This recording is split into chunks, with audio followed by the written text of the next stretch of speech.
O Senhor esteja convosco. Ele está no meio de nós. Proclamação do Evangelho de Jesus Cristo, segundo Mateus. Glória a vós, Senhor.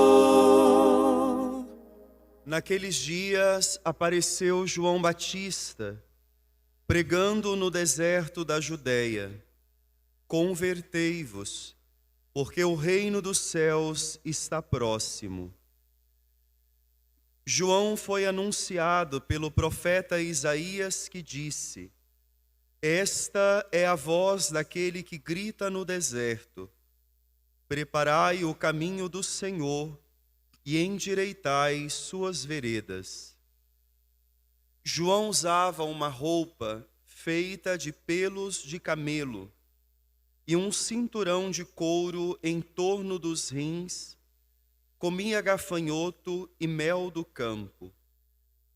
Os moradores de Jerusalém, de toda a Judeia e de todos os lugares em volta do rio Jordão vinham ao encontro de João. Confessavam os seus pecados e João os batizava no rio Jordão.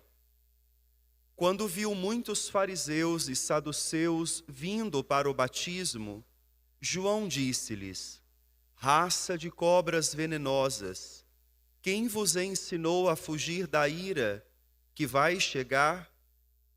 Produzi frutos que provem a vossa conversão. Não penseis que basta dizer: Abraão é nosso pai, porque eu vos digo, até mesmo destas pedras Deus pode fazer nascer filhos de Abraão. O machado já está na raiz das árvores, e toda árvore que não der bom fruto será cortada e jogada no fogo. Eu vos batizo com água para a conversão, mas aquele que vem depois de mim é mais forte do que eu. Eu nem sou digno de carregar suas sandálias. Ele vos batizará com o Espírito Santo e com fogo. Ele está com a pá na mão. Ele vai limpar a sua eira e recolher seu trigo no celeiro. Mas a palha ele a queimará no fogo que não se apaga. Palavra da salvação. Glória a vós, Senhor.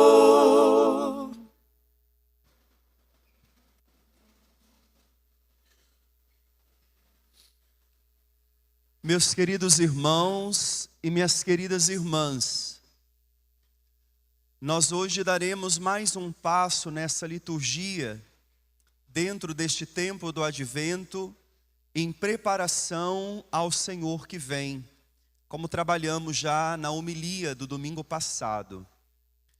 A liturgia de hoje nos traz duas figuras de dois profetas que receberam de Deus esta missão de trazer ao povo um alento em meio às situações tão duras e difíceis que eles viviam.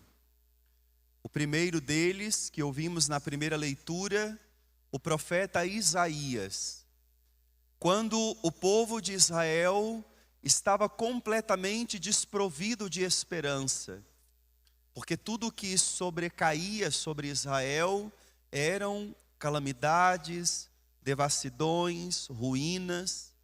E surge o profeta como um anunciador de esperança, dizendo: mesmo em tempos difíceis, confia no Senhor.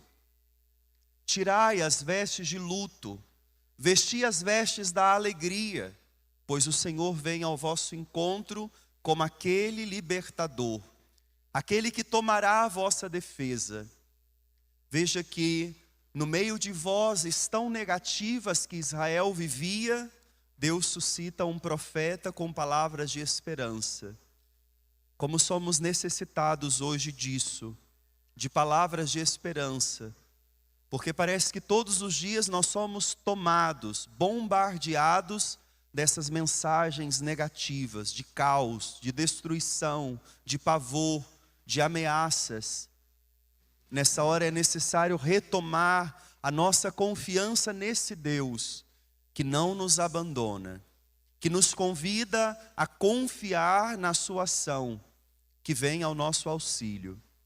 Depois, o Evangelho nos apresenta outra figura, João Batista, um homem austero, um homem penitente, mas um homem profundamente convicto da ação de Deus.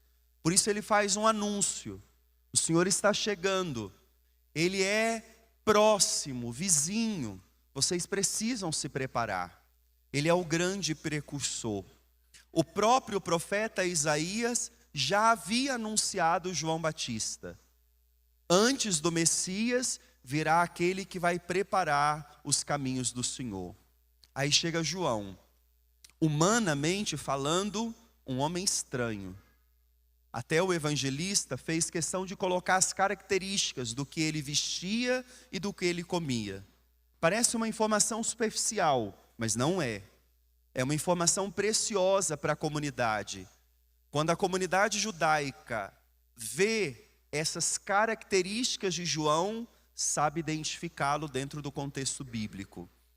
Quando o evangelista São Mateus fala diretamente de João Batista, diferente de São Lucas. São Lucas, quando fala de João, se preocupa em preparar a comunidade para saber quem é João. Ele fala do nascimento, desde o anúncio. Quando Zacarias está no templo, o anjo vai e fala com ele. Depois Isabel, Nossa Senhora, que recebe o anúncio que a sua prima está grávida. O nascimento do Batista, São Mateus não fala nada disso. São Mateus já vai direto no conteúdo da pregação. Surgiu um homem, João Batista, é como se ele viesse do nada. E ele anunciava um caminho de conversão. A sua mensagem era: convertei-vos, porque o reino dos céus está próximo. E aí ele fala das características. Ele se vestia com roupas de pele, com pelos de camelo, um cinturão de couro, e se alimentava de gafanhotos e mel silvestre. Quando a comunidade ouvia essas características, imediatamente elas se lembravam de um outro profeta, Elias. Hoje até na missa da manhã tem que pedir perdão para o povo, que eu falei toda hora Isaías, não tem nada com Isaías. Elias. As características de vestimenta e de alimentação é de Elias. E por que Elias? Porque para o povo de Israel, ele era aquele que anunciava por excelência o Messias. Tanto que Israel acredita que antes de chegar o Messias, Elias vai voltar. Não que ele vai reencarnar, mas Deus vai suscitar um homem como Elias, austero, e que vai anunciar. Anunciar o quê? A mesma voz de Elias, que anunciou a religião centrada no único Deus. Elias fez isso. Elias se vestia exatamente assim, com roupas arcaicas, que vinham da natureza, e se alimentava daquilo que a natureza entregava. Como que para dizer, o verdadeiro homem de Deus não vive conforme a moda do mundo. Ele não está à mercê dos homens que levam para ele o alimento, mas ele depende unicamente da providência divina. A confiança dele não está nos homens, a confiança dele está em Deus. É isso que o texto quer falar quando diz essas características de João Batista. Ele é o novo Elias. Agora, duas coisas que eu gostaria de trabalhar na homilia de hoje, que aparecem na pregação de João Batista. Primeiro, o convite que ele faz, que não é um convite, olha, se você quiser, faria muito bem. Não, é uma condição, convertei-vos. Convertei-vos. No hebraico, existem dois verbos para falar de conversão. E eles faziam isso para distinguir uma coisa da outra.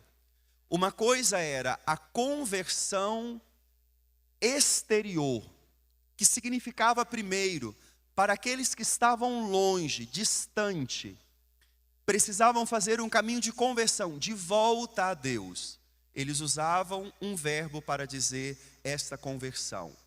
Depois eles usavam um outro verbo para falar de um outro sentido de conversão. Não mais para quem estava longe, mas para aqueles que, estando ali, precisavam viver uma conversão no interior, nas profundezas do coração. Esse verbo tinha também no grego, que foi o que São João usou, porque o Evangelho de São Mateus foi escrito do grego. E o verbo do grego é uma palavra conhecida nossa, metanoia, mudança, mas não de você que está longe para que venha perto, mudar a direção. Não, metanoia é mudança de mentalidade. A verdadeira conversão se dá dentro, não fora. Por isso que quando ele vê os fariseus e os saduceus se aproximarem, ele diz: raça de víboras, quem vos disse que vocês escaparão da ira que está por chegar? Não basta dizer, somos filhos de Abraão. Deus pode fazer nascer dessas pedras filhos de Abraão. O que significa isso? A religião judaica eram todos filhos de Abraão porque tinham sangue de judeu. Então, se você tinha sangue de judeu, você fazia parte dessa religião. E na cabeça deles, uma vez que eu faço parte dessa religião, eu estou salvo. João está dizendo, não basta fazer parte de uma religião. Não basta você dizer, sou filho de Abraão. Ou seja, não basta carregar um slogan. Não basta você dizer, eu pertenço a esta igreja, ou a esta paróquia, a esta comunidade, a este grupo. Não é suficiente. É preciso que haja dentro de você um processo de conversão. Mudança de mentalidade. E é a mudança, a conversão mais difícil que existe. Mas sem ela não tem conversão verdadeira. O que é a mudança de mentalidade? É a capacidade de compreender as razões das nossas ações. É aquela história. Por que você vai à missa? Ah, porque é domingo. É pouco. Não é suficiente. Ah, porque você vai à missa? Ah, porque eu sou católico e a gente vai na missa. É pouco. A metanoia, a mudança de mentalidade faz você entender o significado disso. Eu vou à missa, porque na missa eu tenho um encontro com a pessoa de Jesus e eu preciso dele. Mudou tudo. Ir à missa só porque eu sou católico ou porque eu tenho um preceito, poderão surgir outras coisas que eu vou julgar mais importante que isso e vou substituir.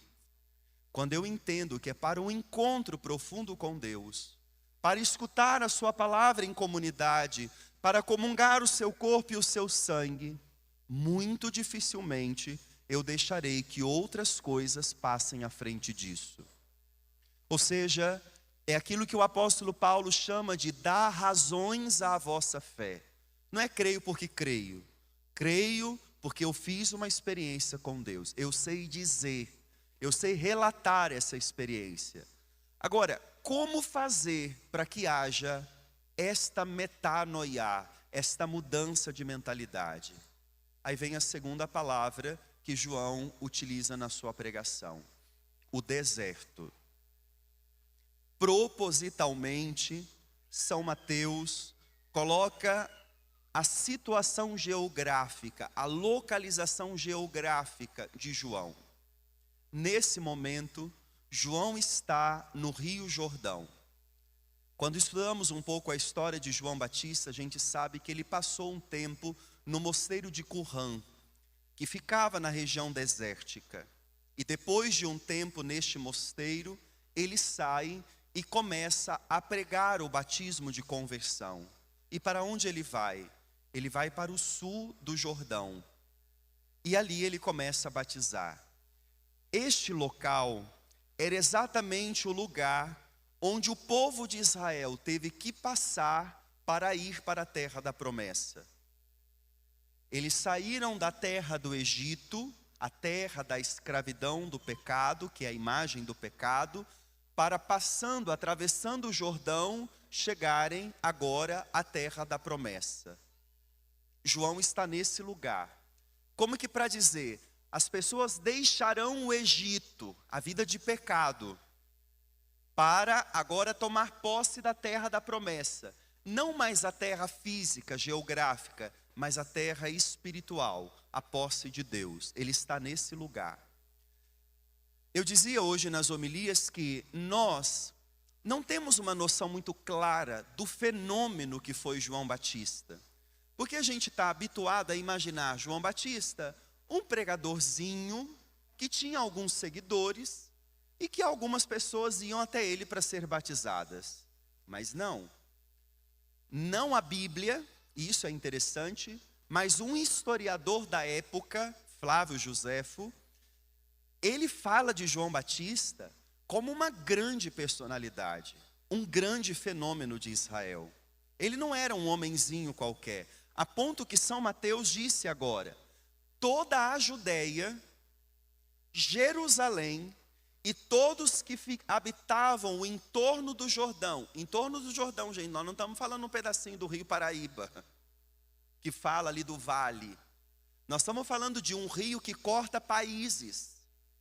Todo esse povo ia até João, ou seja, era um homem que era um fenômeno, a ponto que esse historiador, o maior da história de Israel, Flávio Joséfo, ele nasceu 10 anos depois que João já tinha morrido.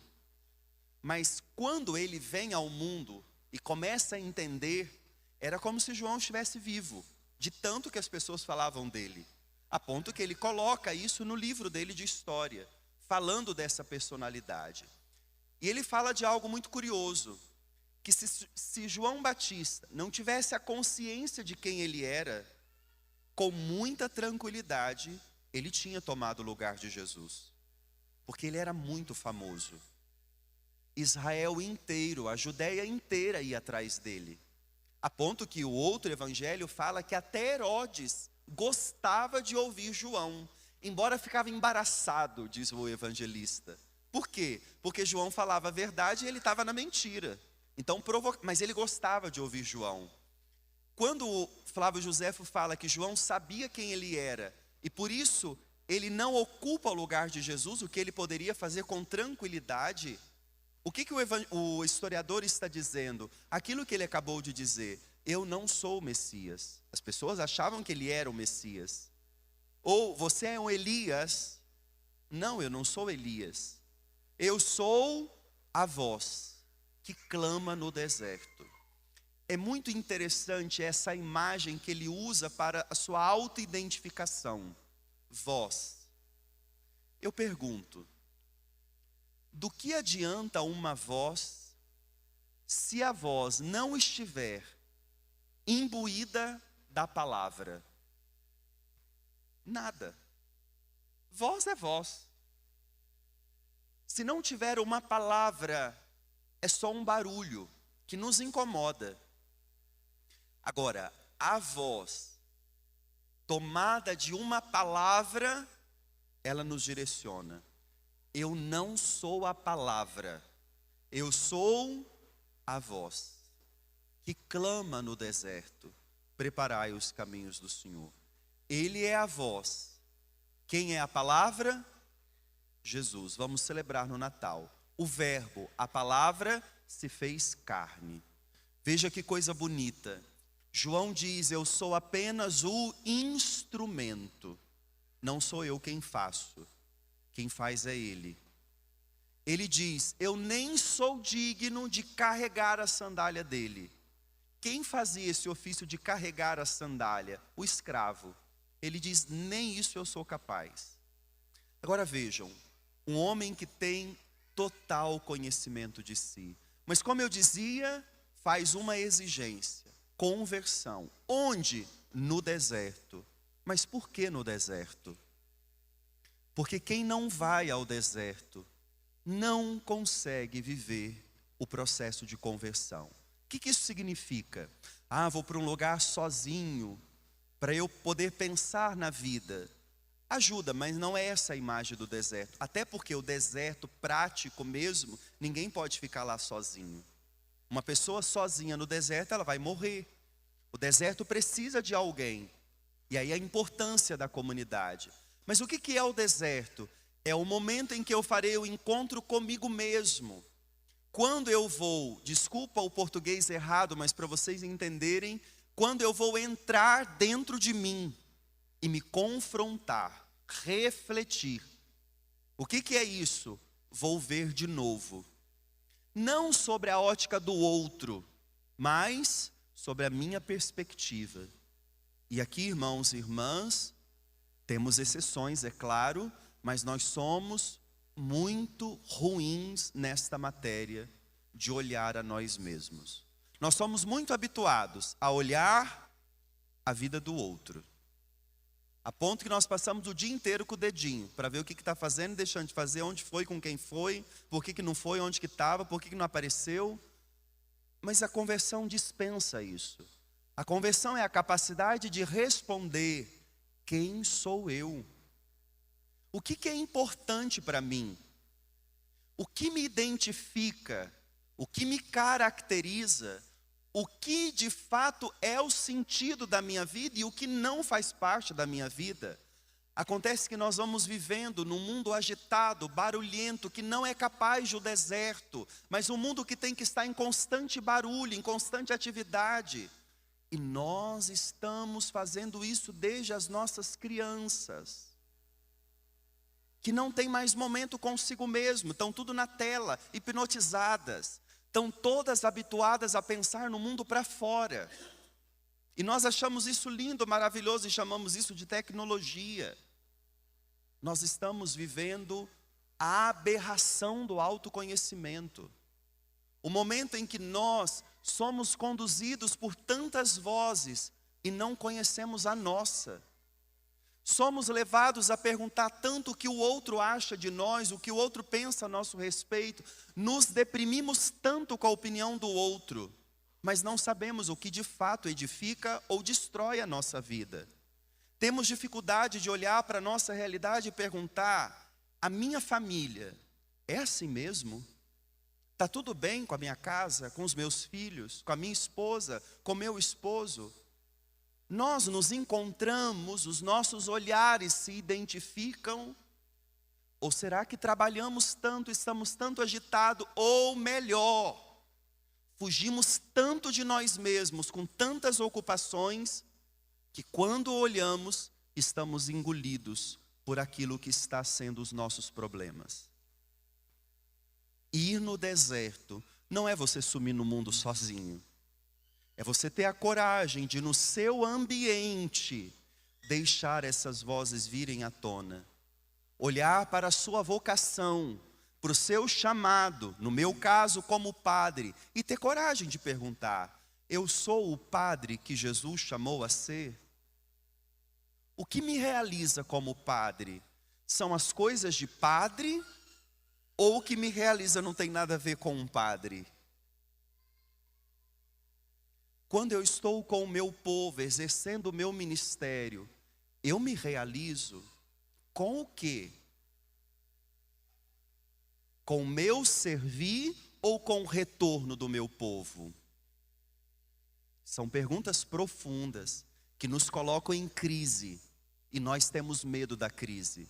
Quando a gente começa a fazer a segunda pergunta, a gente começa a arrepiar e fala: esse negócio é estranho, está me dando uma angústia, eu não quero saber disso. Tira isso da cabeça. Vamos cantar. Alexa, põe uma música aí. Esse negócio está muito depressivo. Começando a ouvir umas vozes aqui.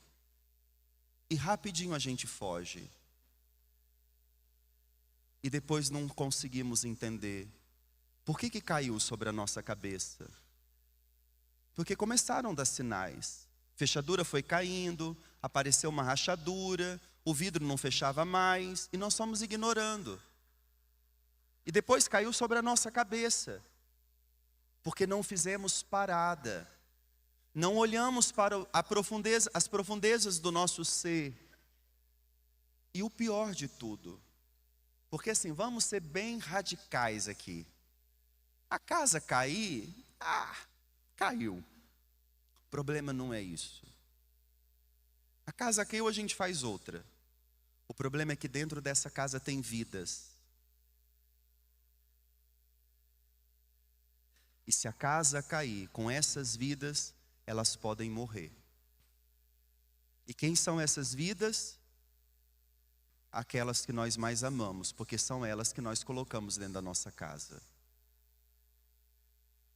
A nossa família, o bem mais precioso que temos. E quando vamos olhar, não foram grandes acontecimentos. Foram acontecimentos do cotidiano que nós fomos enfiando debaixo do tapete. Porque não fizemos parada, não fomos para o deserto. Não quisemos viver o processo de metanoia, de mudança de mentalidade. Fomos empurrando com a barriga. A vida não aceita isso. Ela vai cobrar de nós. E aí João é drástico. O machado já está colocado na raiz.